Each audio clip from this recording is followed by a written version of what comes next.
Greetings from the National Archives. I'm David Ferriero, Archivist of the United States, and it's my pleasure to welcome you to today's virtual book talk with Deborah Willis, author of The Black Civil War Soldier. Before we begin, I'd like to tell you about two upcoming programs you can view on our YouTube channel. On Friday, January 29th at noon, Benjamin R. Justison will discuss his book, Forgotten Legacy. Historians have long overlooked President William McKinley's cooperation with prominent African American leaders, including George Henry White, the nation's only black congressman between 1897 and 1901. Because of McKinley's dedication to the advancement of African Americans and the safeguarding of their rights as U.S. citizens, he might be considered the first civil rights president. And on Thursday, February 4th at 1 p.m., Alice Baumgardner will tell us about her new book, South to Freedom. In the years before the Civil War, thousands of people in the south central United States escaped slavery not by heading north, but by crossing the southern border into Mexico. South to Freedom gives us a new perspective on antebellum America and the causes of the Civil War. The Civil War was the first large and prolonged conflict to extensively be recorded in photographs. This visual record gives us a sense of immediacy that we don't have with paintings and prints from the Revolutionary War or other earlier conflicts. We can identify individual faces and we can imagine ourselves on the actual battlefields in the aftermath of the fighting. Thousands of those images are now in the National Archives, but photos of black soldiers are rare. In her book, The Black Civil War Soldier, Deborah Willis shows us the faces of a number of black soldiers who took up arms to fight for their freedom. Using photographs and the written record, she examines not only the individual stories of the soldiers, but also the importance of African American communities during and after the war. Deborah Willis is University Professor and Chair of the Department of Photography and Imaging at the Tisch School of the Arts at New York University and has an affiliated appointment with the College of Arts and Sciences, Department of Social and Cultural Analysis, and Africana Studies.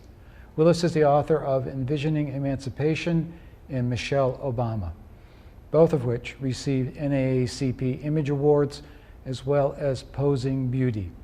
Now let's hear from Deborah Willis. Thank you for joining us today.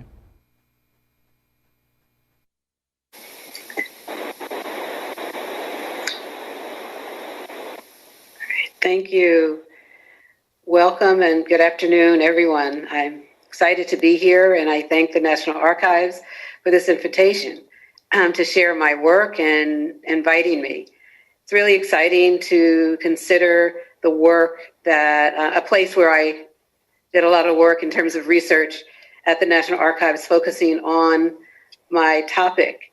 My topic also, it's about memory and rediscovery, as well as investigating the legacy of African American soldiers, as well as women and who were teachers and nurses, and to think about how photography, letters, and diaries form this experience. I'm going to start off with sharing my screen, and which will include a talk focusing on my research. And beginning here with the first image, it's the cover of the book. It's an image that celebrates but also documents the experience of image making. This is one of the photographs that is part of the collection that really tells the story of the experience of what it meant to be photographed. And then how do we preserve that photograph through the experience of the casing of the image and the sense of bravery when we read the photograph of this soldier who's holding his gun to his chest. One of the first people who inspired me to think about this project and to encourage the project is the research that I found on Frederick Douglass, his words. So it was the Civil War that inspired Douglass to write and speak on photography. Like many Americans, he believed that photographs and pictures greatly contributed to the succession and a war over slavery. During the Civil War, Douglass wrote a number of lectures. he also had created this sense of man, a sense of commitment to the war. And he wrote, once you, the black man, get upon his person the brass letter US, let him get an eagle on his button and a musket on his shoulder and bullets in his pocket, and there is no power on earth or under earth which can deny that he has earned the right to citizenship in the United States. Finding that quote, and I use it often just in terms of setting the aspect of the visuality of the experience of being photographed. May Weems is also a contemporary artist who is central to my research. So I look, as we think about the missing history of these images, May Weems creates this self-portrait in an antebellum dress styled with a quilt. And she says, I looked and looked to see what so terrified you. She's looking at the history of images of Black people that were made that denigrated and imagined Black bodies as subhuman. And she created this piece in response to J.T. Zealy and Louis Agassiz research on Black bodies. Also, I just recently discovered this image of a plantation scene. It's entitled Antebellum Tableau by a collector by the name of Sean Nolan. And it's a fascinating story as I try to place the land, place the personal experience, place the memory of the enslavement and also of the Civil War. Here we see a landowner who's standing in the front. We see a post. But the fascinating aspect of this image also is the women, the Black figures in the image. We see a young woman that's straight in the back. She has a bonnet in her hand, and another young girl who is actively posing as if she's sweeping the land. The experience of this, and we think about dress in these images and the importance of land and family stories. This finding these images and meeting, when I was researching this story, I was looking for ways to tell how photography mediated with the silencing of this history by going into public and private collections to find another narrative. And this is a portrait of Richard Etheridge. It's hand tinted, as you can see. It's a carte de visite. And he writes a letter to his former captain, Orphan Hedrick. I have the honor to tend here with my regards for the future of your welfare, trusting that in the days to come, that we'll get a chance to say hello and thank you again. This is an important moment because this is the exchange between a man who was born into slavery, who fought in the war, and he was enlisted in the 36th U.S. Colored Infantry in 1863, and he worked and he fought in Petersburg, Newmarket Heights, and had a relationship that was healthy with the captain. And also why I'm excited about the talk here at the National Archives is that I researched the National Archives through the pension records, trying to find stories about Black soldiers and their families and their experiences. This is a portrait of Henry Brewster that's in the archives. It's probably about 1870, where his wife in 1905, Susan Brewster, sent her only photograph of her husband requesting its return, and we see it still in the archive. That the photograph is there in the Department of Interior, in the archives when she sent the letter. She's asking for the return because it's the only image that Henry was a blacksmith and a laborer and a tailor. He fought in the war. He was injured. And she wrote, and she had a number of affidavits proving her marriage to Brewster, but also citing that he lost the sight in his eye, in his right eye, and he had kidney problems after he left the Army. She was trying to get his pension. So there are a number of letters in the pension records where Black women are trying to survive after their husband's death. Unfortunately, she never received his pension, but her letter remains and her affidavits remain legible in terms of telling this story. And visualizing that experience, we see it through this photograph of Henry Brewster, who's posing in the studio. Another figure that's central to the women in the war is the washerwomen. The washerwomen are central to this story as we think about the experience of men who fought, who also, we were thinking about sanitary situations in the war where many of the men who died, they died because of the experience not only of the bullet wounds, but because of unsanitary conditions. And the experience of washerwomen who also washed the clothes of the men and the soldiers, and they tried to create a safe space and sanitary space for the soldiers. Here is a woman who's unidentified, and it's in the Smithsonian's collection, and she's posed with an American flag pinned to her chest with the U.S. brass button. And we see the photographer in terms of relationships as we think about the importance of how the photographer's hand is necessary in creating the importance of the image. Images that are hand tinted really give life to an image, and it tells a story of one man who's unidentified here standing in front of a painted backdrop. So we see the importance of art in history making. We see the importance of art as a narrative of telling a story of bravery. When we see the American flag that is hand tinted, we also see the battlefields, we see the battlegrounds, we see the instruments of war. And the photographer imagines, as the photographer sees himself as posing ready for war, ready to fight for freedom, not only for himself, but for others. And a photographer and a family member, and also another image of a soldier with his family seated with his children, and knowing that this image is a central way of creating a narrative of the importance of family.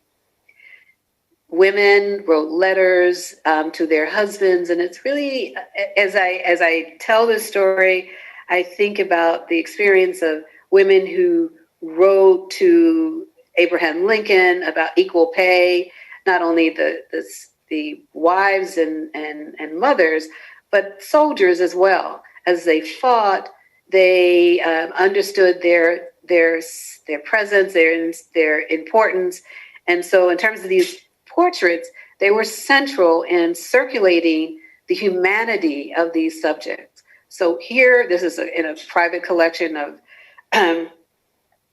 a collector, Greg French, and we see these two posed images. One, of course, it's as lovely as its gold highlights on the tintype. And so again, as the artist, the photographer is using ways to enhance the story, enhance the humanity of the portraits. So letters such as this letter that I found, it's really important to think. She starts off in 1863 and she writes, "My dear husband, I received your last letter."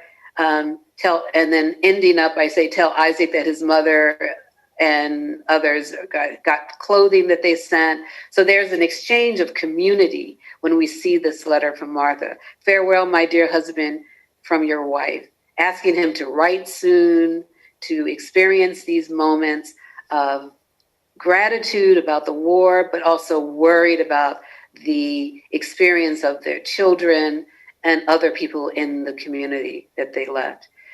This is a image of the 127th Ohio Regiment, later called the 5th U.S. Colored Troop in Ohio. And as they're about to go to war, we see a group of people standing on the street, bearing witness to the experience of these soldiers.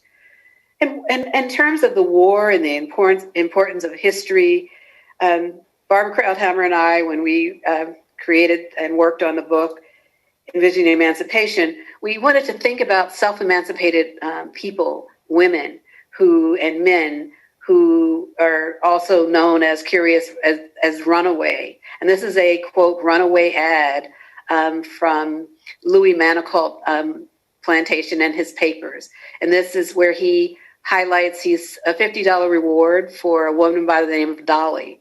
And we see that he says ran away from the yard corner of Jackson and Broad in Augusta, Georgia, on the date of 7 April 1863. The woman, Dolly, whose likeness is seen here, she's 30 years of age, light complexion, hesitates somewhat when spoken,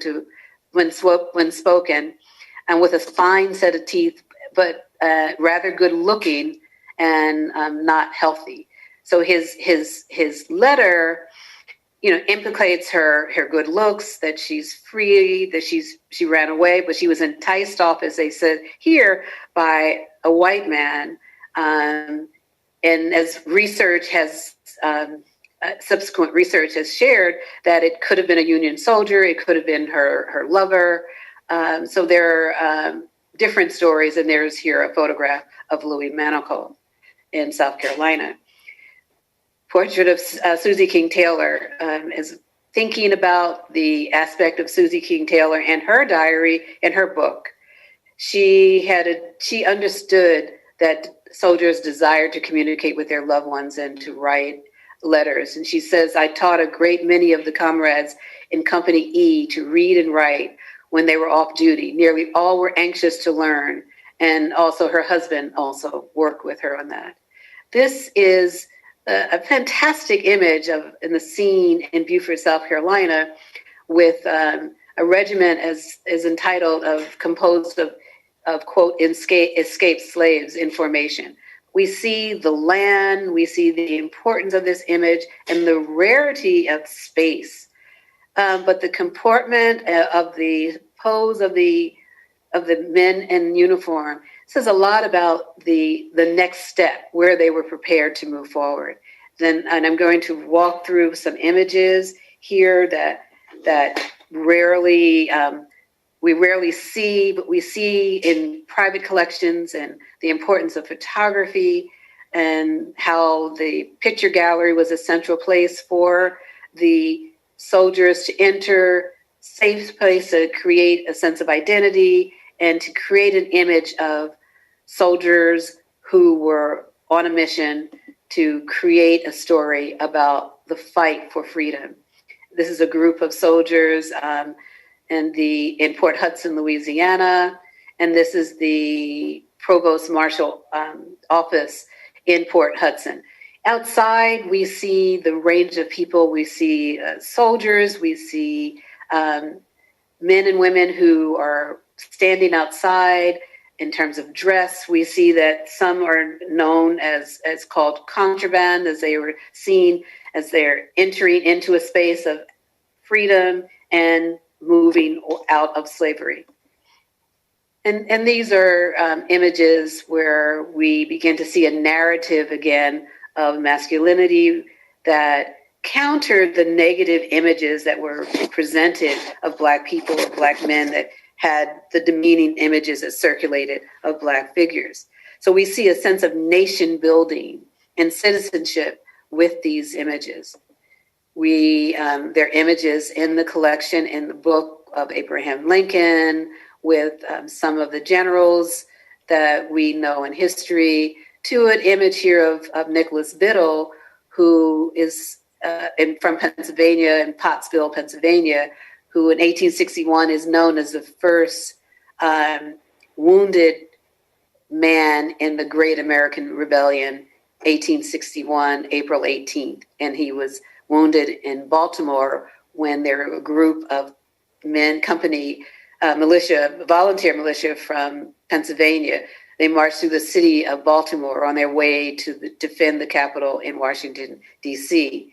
It's an important moment to see this image, because Biddle, who was injured, he was called names and rocks were thrown, and he was hit on the head by one of the rocks and was bleeding. And we can see after the war, he visited a photographer's studio in his uniform with the handkerchief that he used to wipe the blood off of his face. And so here again, we see the aspect of creating identity, creating a biography through the experience of being photographed and remembering, as I mentioned earlier, that memory, personal and public, is central to creating these images.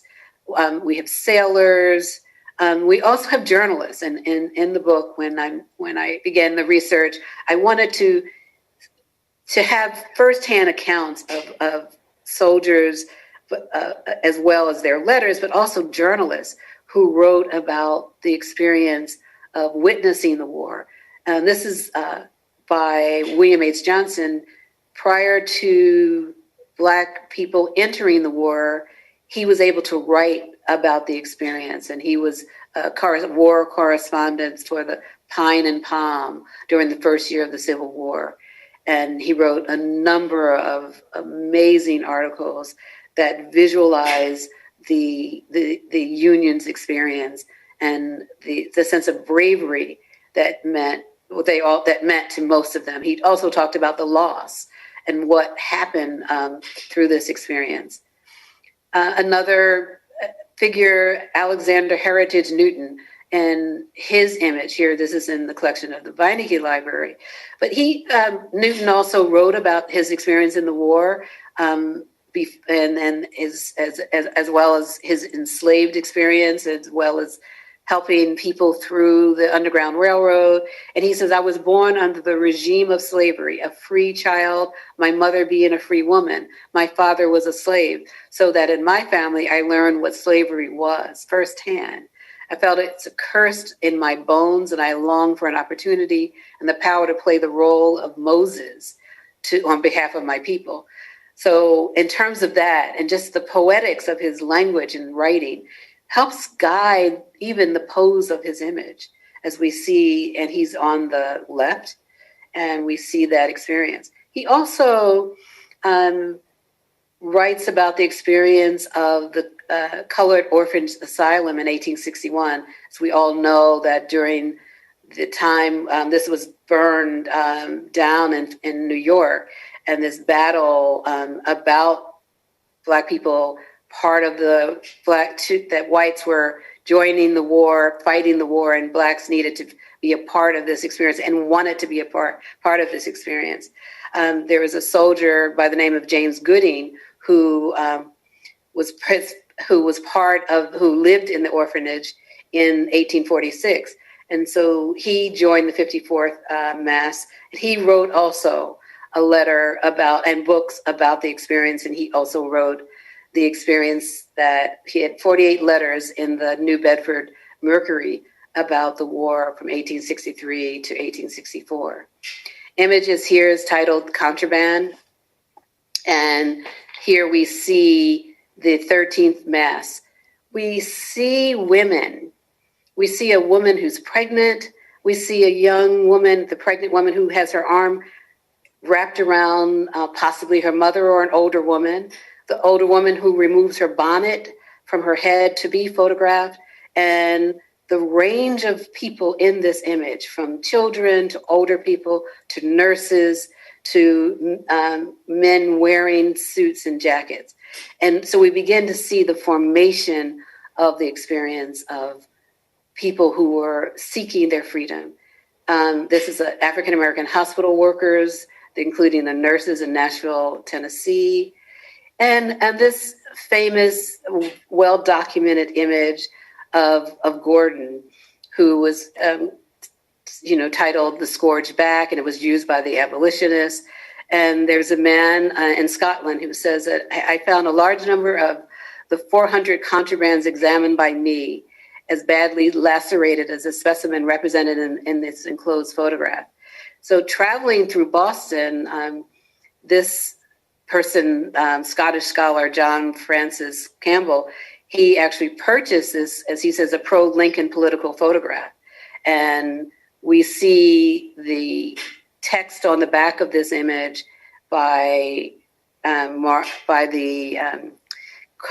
Marsh, John W. Mercer, who writes the experience about this surgeon who assisted in the care of Gordon. So when I think about the range of experience of Gordon as he entered the camp and how his image circulated and his story circulated in different ways, we see that it was in the Harper's Weekly as a story of a typical Negro fighting for his freedom as he entered the camp in ragged clothes.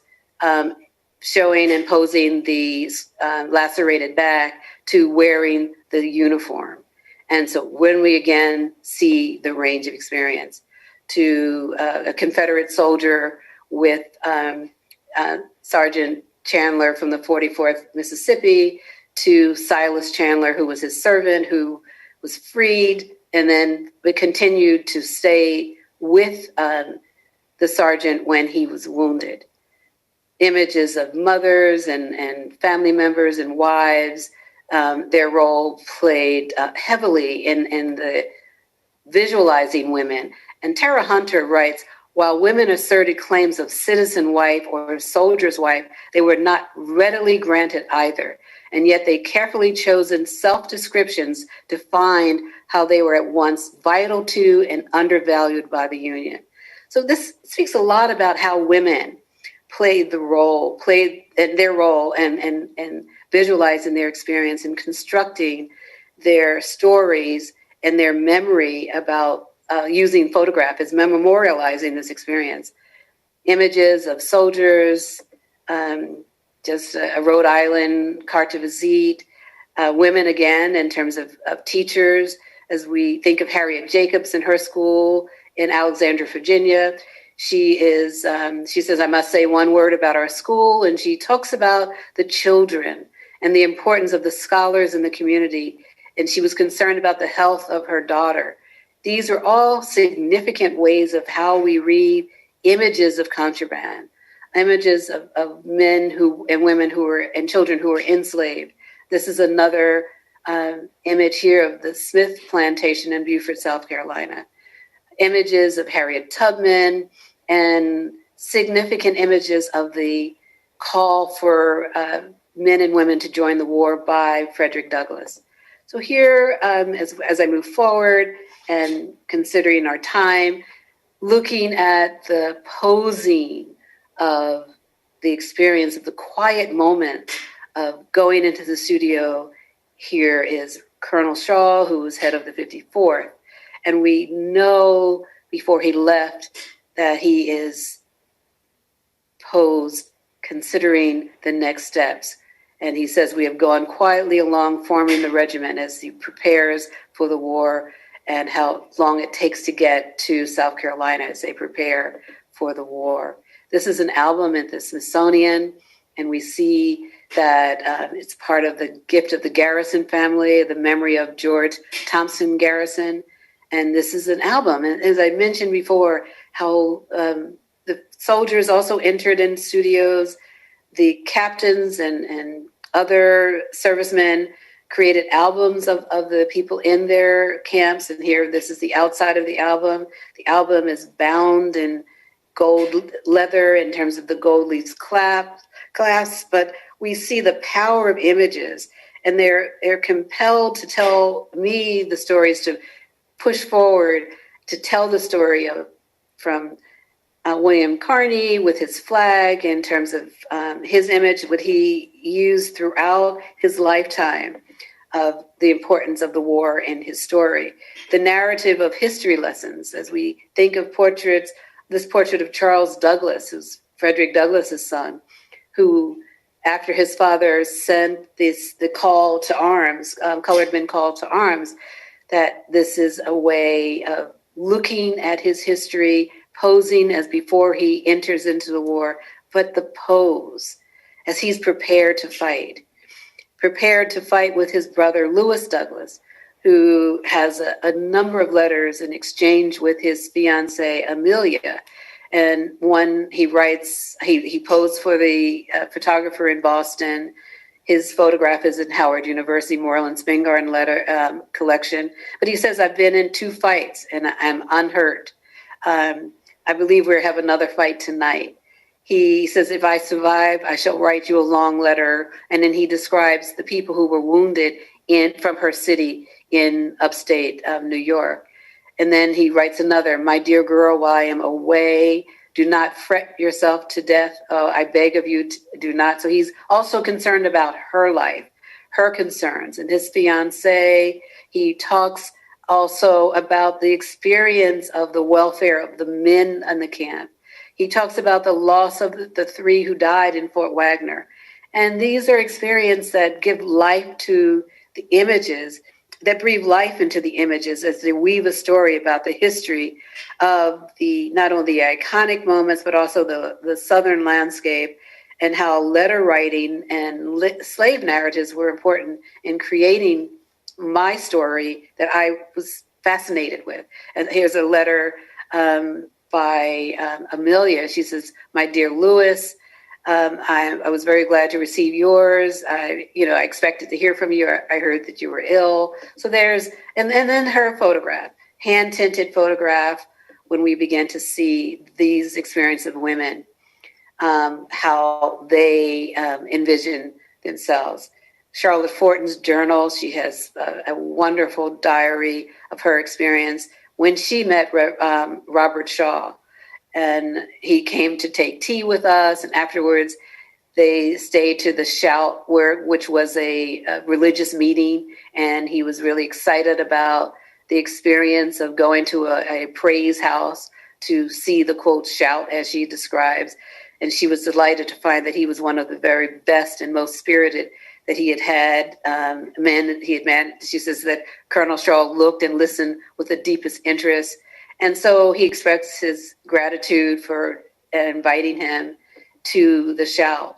But as I mentioned, again, as we think about, this is a portrait of Henry Stewart, and he's part of the 54th Mass, and he is, this is a photograph in the Historical Society of Massachusetts.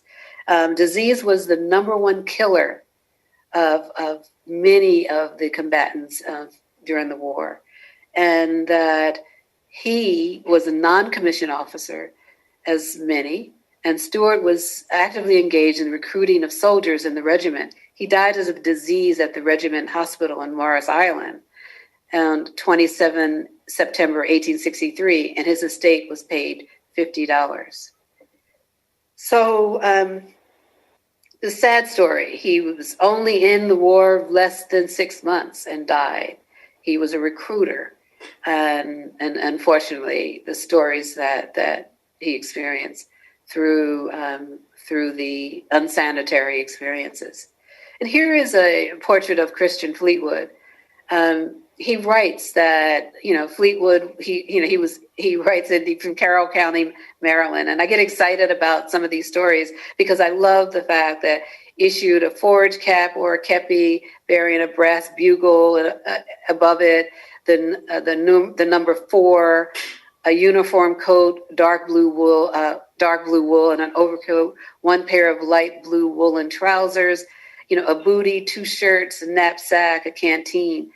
These are and a blanket. So when we see this, when the soldiers were handed these items, that they could write a note up at break of dawn, under the supervision of the camp, and the experience of what it meant. So every day, these little hand diaries that you can hold in your palm of your hand and write a little note about the experience. They were portable, they weren't large, but he wrote about the meals and what the pickets and what was going on up front.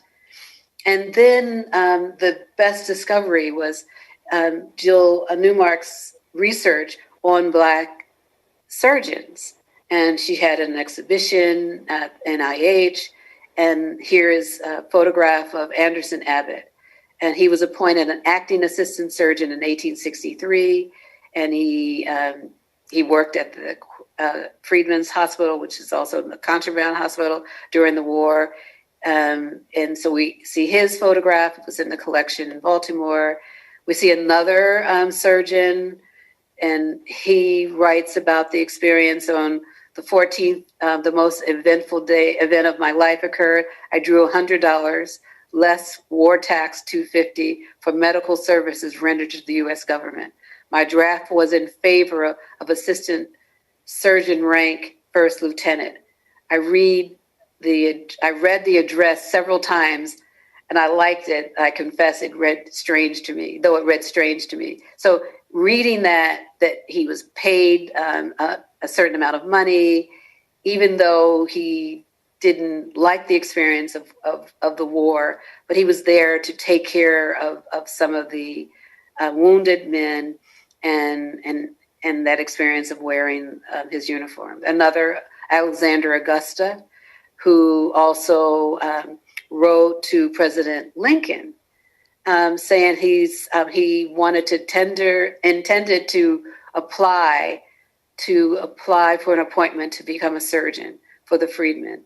And he says, I was compelled to leave. He left his country to live in Canada, to study medicine, but he returned to be a part of this experience of the war.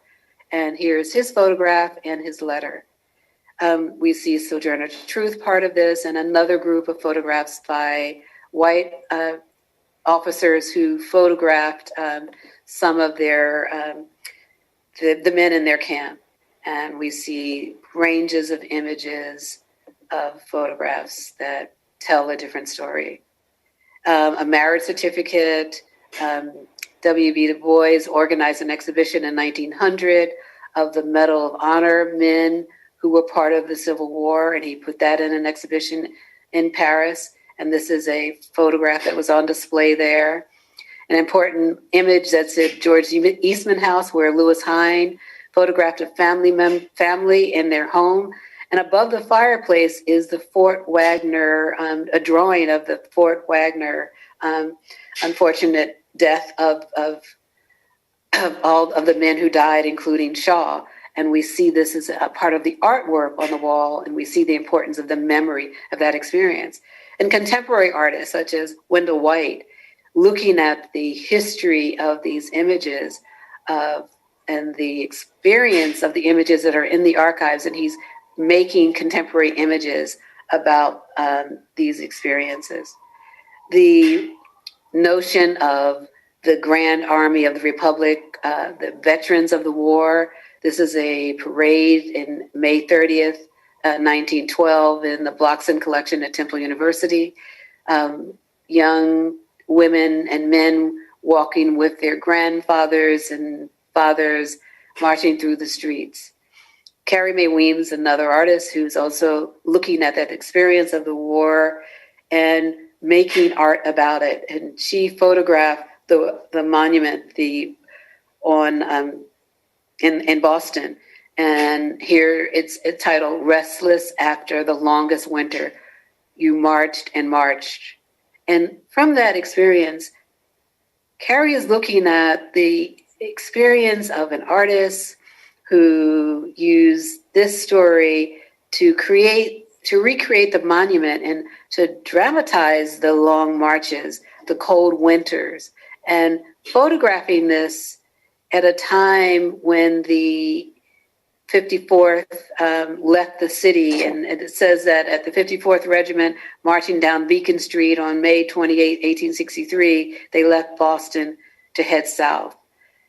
Weems focuses on one soldier in this big monument, and she says that, because of the looking at these images in the tarnished winters and the experience of the artwork changing as a result of the elements, it looks as there's sweat rolling and falling down the soldier's face.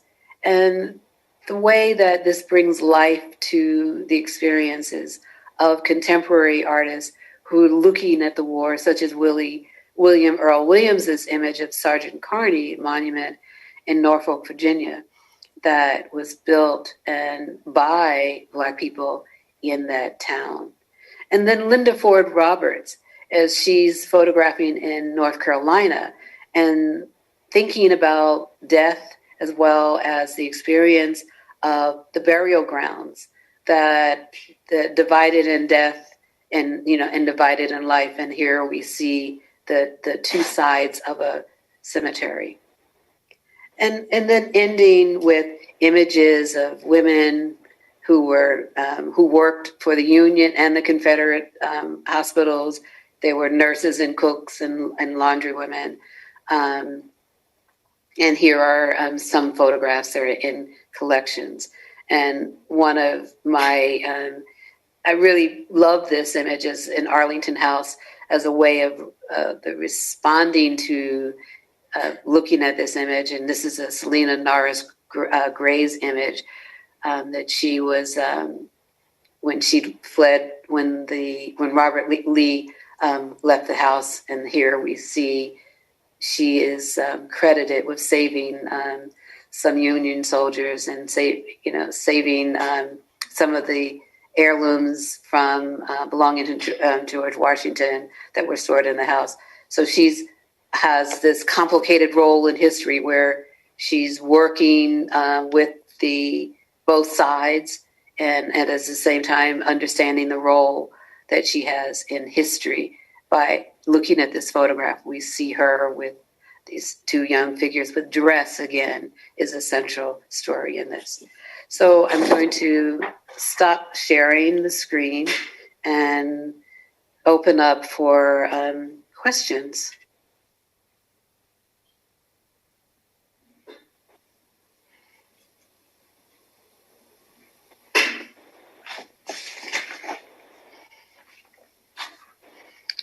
So just checking the chat. Okay, so there are no audience questions at this time.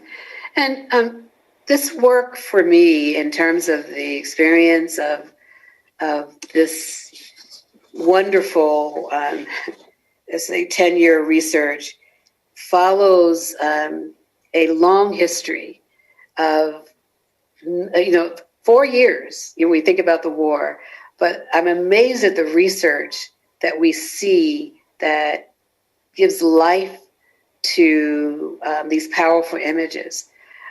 Just seeing the struggle that Black people had in terms of fighting to be part of this equality, wanting to be free, and the importance that their words and their images are preserved. They're preserved at the National Archives and in terms of that experience, but also their crucial stories as well as these images of these fantastic works by the photographers, as these artists knew the importance of the worthiness of these soldiers and fighters and cooks and nurses, the sense of what it meant to be free and what it meant to personalize their experience through the visual image. And so I guess now that we have no questions, and I'd like to end and just think about for us to imagine what photography meant in this. Photography was basically 20 some odd years old when the war started, and to create this long visual history as visual evidence of the Black presence was an important role that photography played. So in terms of the multiple lessons that we learned through history, I see the visual experience as telling that story. And thank you.